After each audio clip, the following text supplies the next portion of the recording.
Hello, hello, YouTube friends. 125 Rods here, and it's Fast and Furious Friday. As you can see here, we've started organizing a little bit in the workshop here. It's going to take a bit, but we're getting there, and I'll show you what we're up to today. Okay, so the sun's pretty bright today. I don't know how this is going to turn out. I had to actually close my blinds because the sun is coming in here so strong. So anyway, as you know, here we are. We're still working on the '63 Corvette Convertible.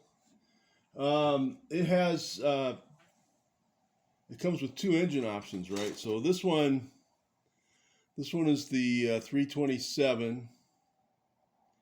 All right, and actually, I just realized I've got to put all my parts in the box here because I've got to wash them with soap and water. This is the 427 engine, I believe. So what I'll do is I'll put some soap and water in a pan and soak my parts and wash them. And I'll show you what we're up to here. So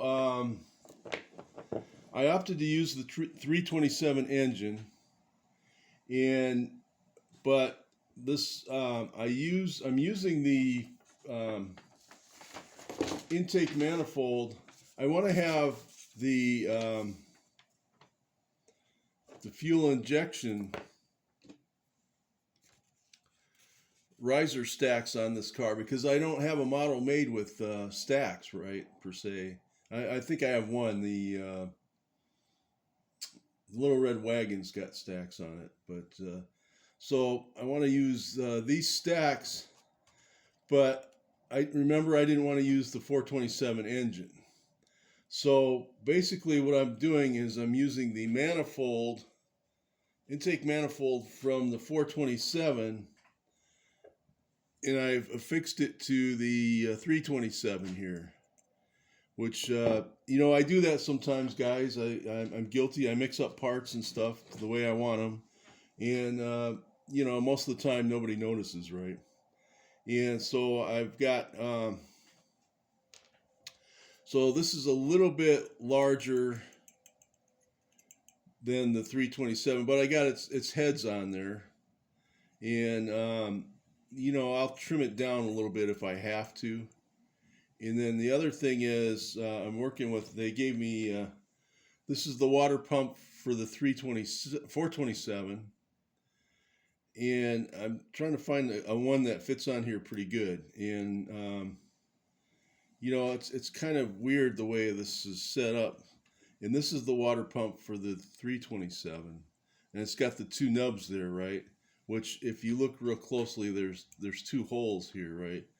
So what I'm going to end up doing is monkey rigging those holes a little bit so I can fit its original water pump on there. And then, you guys won't even be able to tell that it's, the intake for the 427, right? So that's what we're working on there. I ran into a little problem with my airbrush. I had that black can of latex paint, right? And if you use straight latex, you got to clean your airbrush out really well afterwards. And I didn't have any problems for a long time, right? And I love the latex. It shoots on great. It covers pretty good. I like it. And I like it because I can use it as a brush paint as well, right?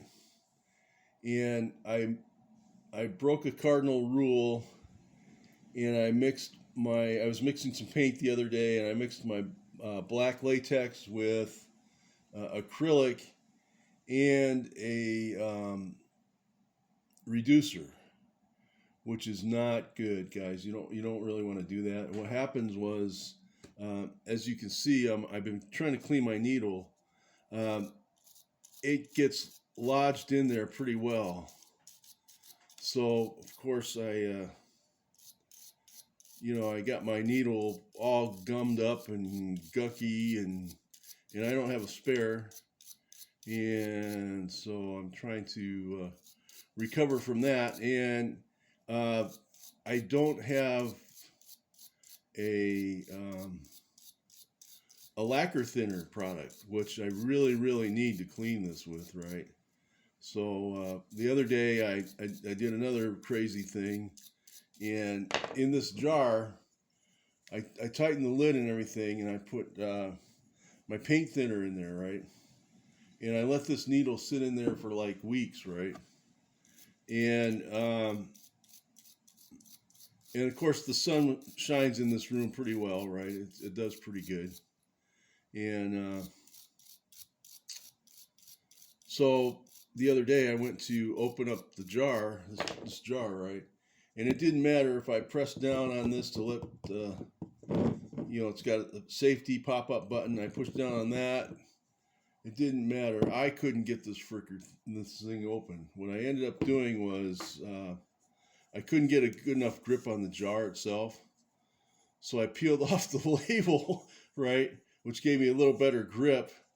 And I'm telling you, with all my freaking strength, every last ounce of it, I finally got that lid open, right? Which I thought my needle was permanently stuck inside this jar, right? So that's my sad story with that. And all right, so we got that cleaned up pretty good. And then my nozzle part, of course, that was all plugged up too.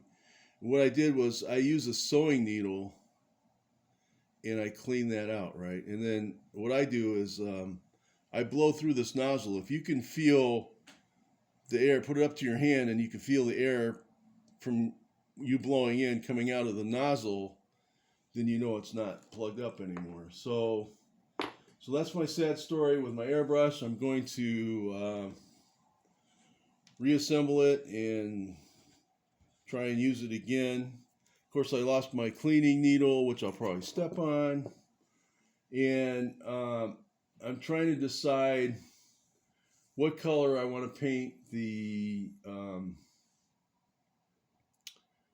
chassis of my Corvette here. And I don't have black, so I'm mulling in my mind, going through my colors, what I want. I might do orange. I might do this pearlized purple. I might do blue. I just whatever I have on hand, right? And that's all right for me. I don't care. And now I am, as you can see, I've worked on the wheels. All right, I've got them kind of colored the way I want them, and we'll try and see how they look here on one of the tires here. If I can find my tires.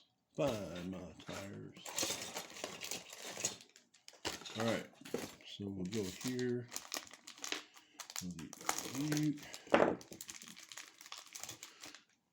All right, so these tires have Goodyear. The Corvette has Goodyear tires with lettering, and that looks pretty good. Let me just trim this a little bit here. And of course, I'll probably lose these wheels before I'm done, right? But we'll see. All right.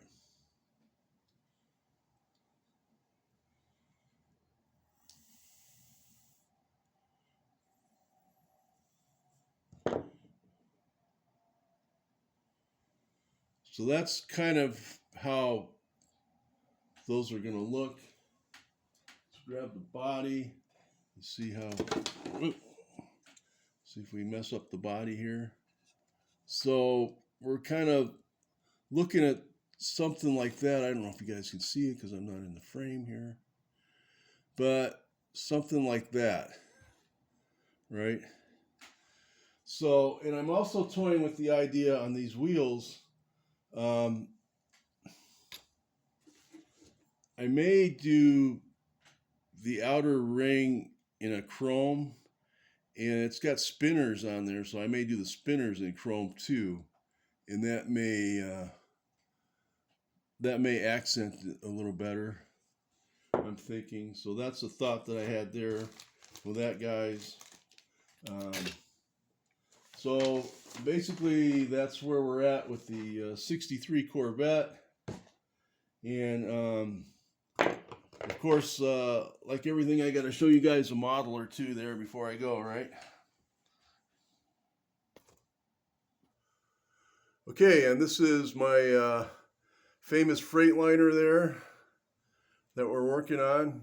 And I've got the my old friend, the Xerox Chevy on the back there, and I thought I would share that with you guys. And before I go, and everybody have a great rest of your weekend. And this is 125 Rods, and I am out.